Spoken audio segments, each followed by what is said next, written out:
Salut, c'est Benjamin. Aujourd'hui, on parle de Conjuring 2, le cas Enfield, qui est sorti mercredi dernier. Et si je vous en parle, c'est justement parce que c'est un excellent film. Et si vous avez envie d'avoir de vraies peurs au cinéma, de vraies peurs à travers des films récents avec des bons réalisateurs, c'est justement ce film-là qu'il faut aller voir, je pense.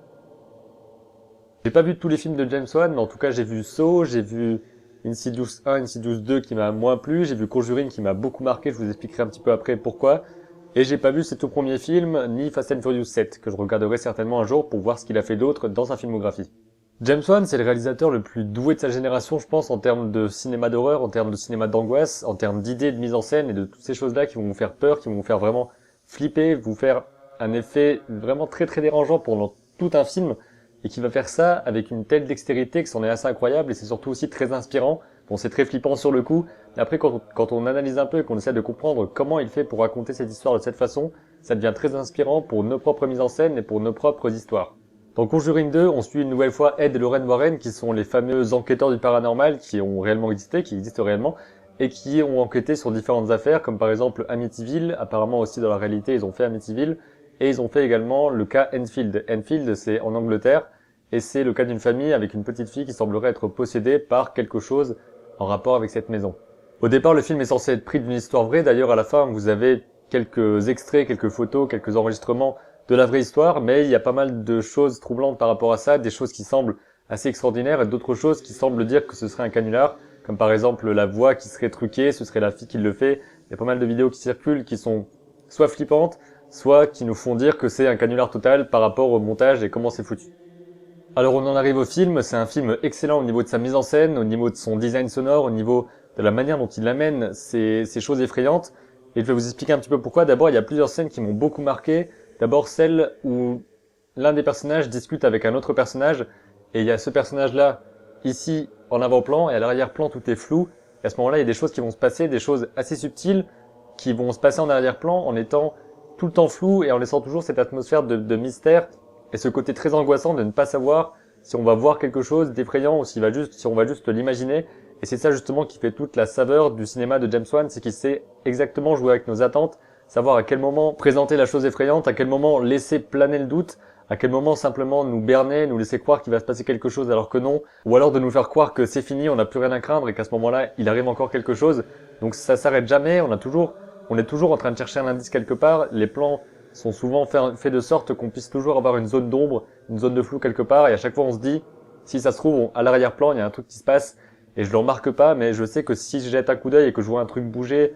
ou un truc passer, ou quoi que ce soit, ça va être hyper flippant, et c'est vraiment hyper flippant. James Wan, il est excellent dans sa mise en scène, notamment à travers des plans séquences qui durent parfois assez longtemps, des plans qui vont se faufiler partout dans la maison pour présenter la famille, comme c'était dans Conjuring 1, mais cette fois-ci, c'est encore plus impressionnant au niveau de la technique, et au niveau de la mise en place de ce plan-là. Je suis sûr que la plupart du temps, les personnes qui regardent le film ne se rendent pas vraiment compte qu'il n'y a pas de coupure, c'est juste une sensation, parce qu'on n'analyse pas forcément tout ce qui se passe dans le film, on se demande pas pourquoi il y a tel ou tel plan, c'est juste quand on a un petit peu l'habitude de ça, on peut parfois se poser ce genre de questions, mais je dirais qu'un spectateur lambda, il va juste être pris par ça, et il va plutôt garder la sensation que provoque ce genre de plan séquence, sans forcément se dire « Waouh, c'est vachement bien fait, c'est un plan séquence hyper long, et ça a dû être vachement dur à faire techniquement. » Parce que quand on est pris dans l'histoire, on oublie ce genre de truc, et heureusement d'ailleurs, ce qui nous permet de vraiment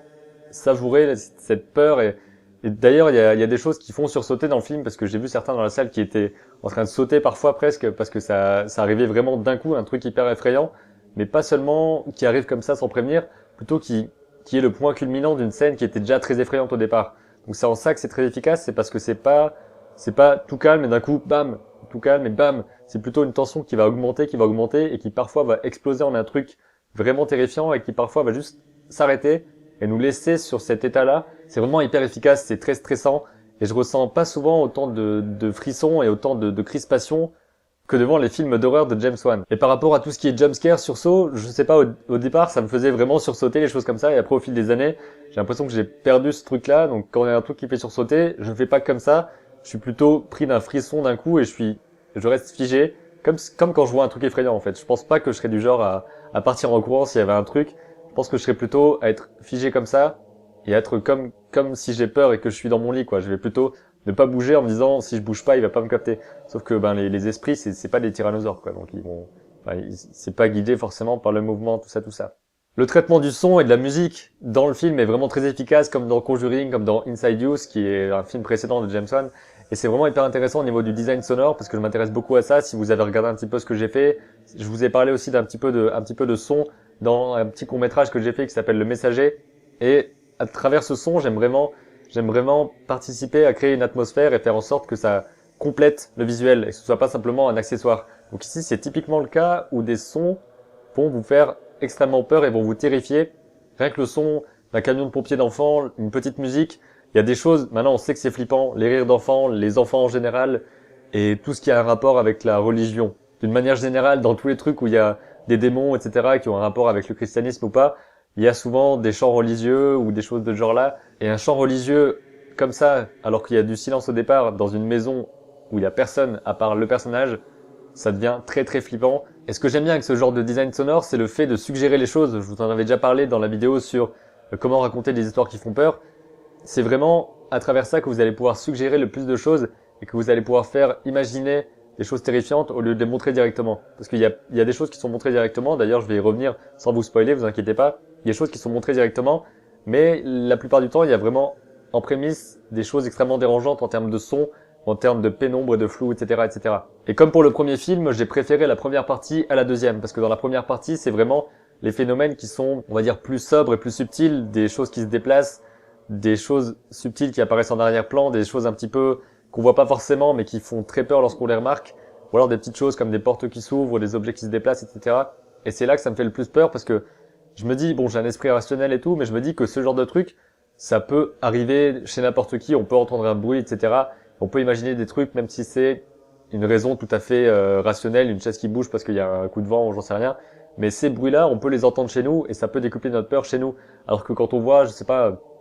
je vous dis pas ce qu'il y a dans le film, hein, mais si on voit par exemple un gigantesque monstre débarquer à un moment donné, à ce moment-là, on va pas forcément se dire, ce truc-là, il peut arriver ce soir chez moi. Enfin, en tout cas, c'est pas du tout comme ça que je fonctionne. Je fonctionne plutôt en termes de sens, de bruit, de petites choses. Et c'est à ce moment-là que je suis vraiment en plein flip et que je vais y repenser tous les 2 jours durant toute ma vie. C'est le cas par exemple avec Conjuring 1, avec la scène de cache-tape, donc où les personnages doivent se bander les yeux et font un cache-cache où ils ont plus la vue en fait, et il faut taper dans ses mains pour se faire repérer et pour savoir où est-ce qu'on se cache, tout ça. Dans cette scène-là, il y a quelque chose qui arrive à la fin de la scène, je vous le dis pas si vous l'avez pas encore vu. C'est quelque chose tout simple, en termes de mise en scène, c'est hyper bien géré, mais il n'y a pas d'effet extraordinaire ou quoi. C'est juste un truc tout simple qui arrive, et ça m'a littéralement traumatisé parce que j'y repense à chaque fois que je vais dans ma cave, et c'est horrible, mais en même temps c'est ça qu'on recherche avec ce genre de film. Il y a peu de films qui me marquent à ce point-là, il y a ça, pas le film ça, hein, le Conjuring 1, il y a The Grudge aussi, avec pas mal de scènes qui m'ont fait ce genre d'effet-là et que j'y repense très régulièrement. Et sinon, j'ai pas vraiment d'autres exemples avec des films qui m'ont marqué à ce point, au niveau des films d'horreur, au niveau des films qui m'ont angoissé. Et d'ailleurs, si vous avez des films à me recommander, des films qui vous font vraiment peur, dans le sens, pas forcément dans le sens expérience de peur pendant 1h30, mais plutôt dans le sens qui vont vous prendre aux tripes et auxquels vous allez repenser très souvent, qui vont réveiller des peurs ou des traumatismes d'enfance ou je ne sais quoi, des choses qui vous font vraiment, vraiment très peur et que vous avez envie de partager, n'hésitez pas à proposer des films ou des livres ou n'importe quelles œuvres dans les commentaires, ça m'intéresserait aussi de les découvrir pour voir comment on peut raconter des histoires d'horreur aussi différemment. Vous l'aurez sûrement compris, je vous invite vivement à aller voir Conjuring 2, à vous renseigner aussi sur comment créer ce genre de mise en scène, parce que si je vous en parle ici, c'est pas simplement pour vous donner mon avis sur le film, mais aussi pour vous parler de comment gérer la peur, de comment créer la tension avec le son, comment créer la tension avec le cadrage par exemple, parce que la caméra dans Conjuring 2 et dans Conjuring aussi le premier est très fantomatique, en fait elle est comme ça, et le plan va souvent faire des mouvements très lents et qui sont pas naturels pour un cadrage normal, et à ce moment-là, on va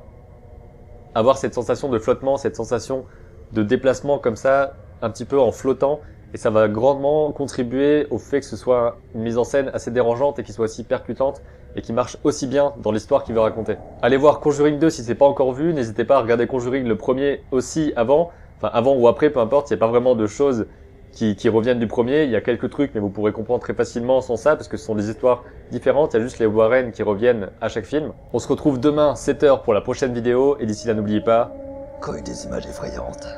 et raconter des histoires qui font peur.